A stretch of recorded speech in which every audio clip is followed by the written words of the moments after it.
All right, perfect. So I have to put you in handcuffs, okay? Because I got to take you to the sheriff's office, all right? I would rather not tow your car. Are you cool with one of us parking it?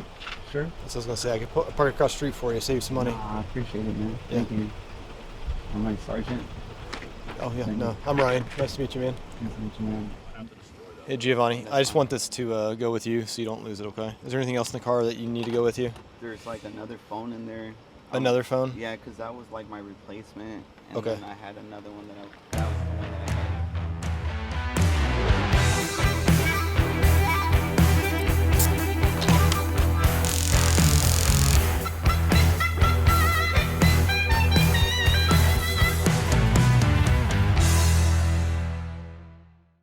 Hi, I'm Hamilton County Sheriff Dennis Quakenbush, and this is Beneath the Badge. This series is dedicated to telling the stories and putting names and faces to the hard-working men and women at the Hamilton County Sheriff's Office who've dedicated their lives to keeping Hamilton County safe.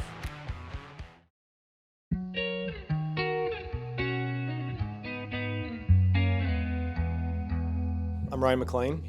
I am a sergeant at the Hamilton County Sheriff's Office, currently assigned to night shift. So I hold quite a few different roles. I'm the assistant commander for our canine tracking team. I'm also a field training officer here. Just recently got moved back to the road after being promoted, but I spent 2.5 years inside working as a public information officer. We just received a call about a possible impaired driver, and we happen to be in the area, so we're going to check this location and see if we can find it. All right, looks like we're rolling up on the car as we speak. Okay. When it's locked. I don't know. Don't worry about it. Just follow the tip of the pin, okay? Keep following. Follow you with your eyes. So my interest for law enforcement started when I was little. I grew up in Dayton, Ohio. Grew up in a really rough area and vividly remember heavy police presence in my neighborhood for both good and bad reasons. We had a next door neighbor, Greg, worked for the Dayton Police Department. Really nice guy. He and my dad became friends, and he was a SWAT team member and their head sniper. And I remember as a kid sitting on the porch late at night watching him get called for his SWAT call-outs. He'd get in his really cool green uniform with all his equipment, get in his truck and would leave, and I was always really envious and intrigued. Okay, Oliver, I have probable cause to believe that you've operated a vehicle while intoxicated. I must now offer you the opportunity to submit to a chemical test and inform you that the refusal to submit to a chemical test will result in suspension of your driving privileges for 1 year. If you have at least one previous conviction for operating while intoxicated, your refusal to submit to a chemical test will result in the suspension of your driving privileges for 2 years. Will you take a chemical test? It's okay, he's going to play something for you. Yep. De someterse a un análisis químico. When I got into college, I went to college for criminal justice, was an intern for the Dayton Police Department, and was also a volunteer with what's called Neighborhood Assistance Officers, NAO. I was living on my own, just graduated college, and I was a bartender, not making very much money, and I had some family that lived in Hamilton County. Didn't know too much about Hamilton County, but I knew I wanted to work for a big city, a lot of excitement, just kind of what I experienced growing up in Dayton. And so I applied to the Indianapolis Metropolitan Police Department. Going through their process, I met a gentleman who was also going through their process, who told me to apply to a fun department that was Bloomington, Indiana.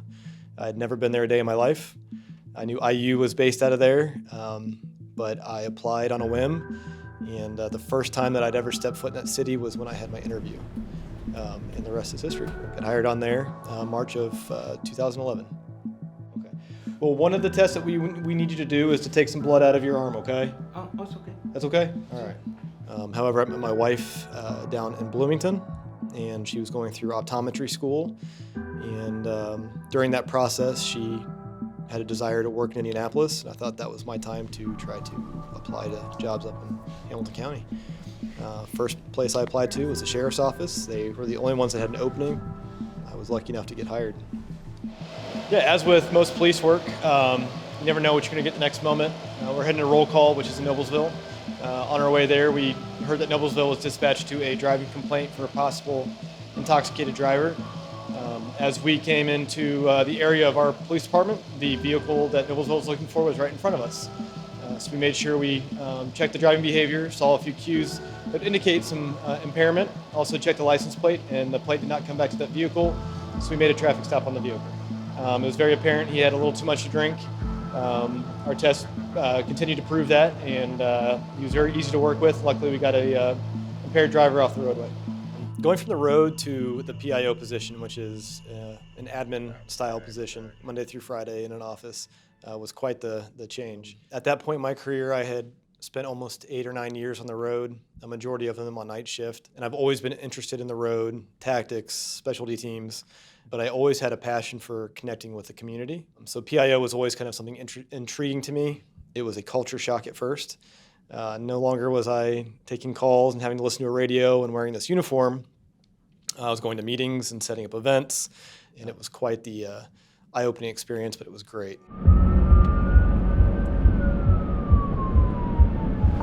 Dispatch 3229. Good. 1023, if you could give the suspect description one more time, please.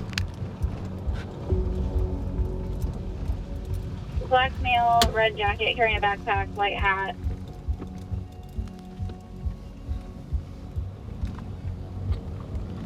Devor.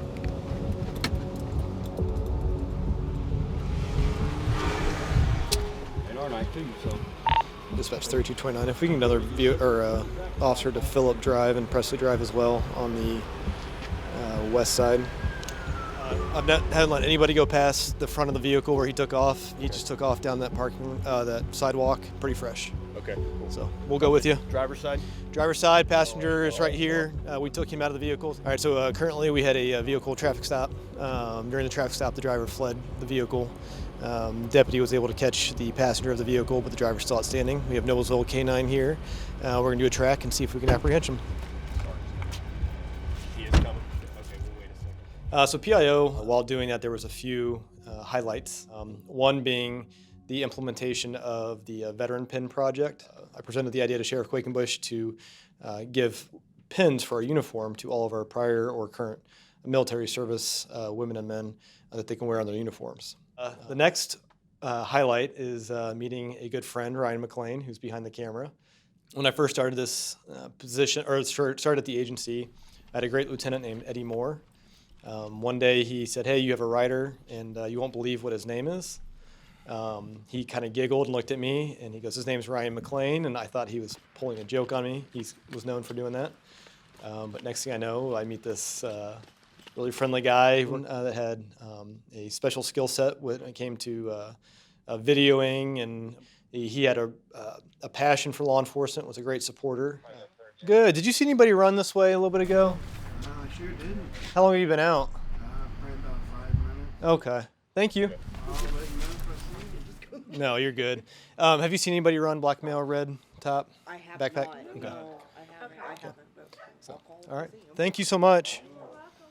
We bounced some ideas off of each other, and when I finally got into the PIO role, the media, Ryan McClain, had always talked about interviewing police officers to kind of put a face and a personality and a perspective of that individual behind the uniform that you see.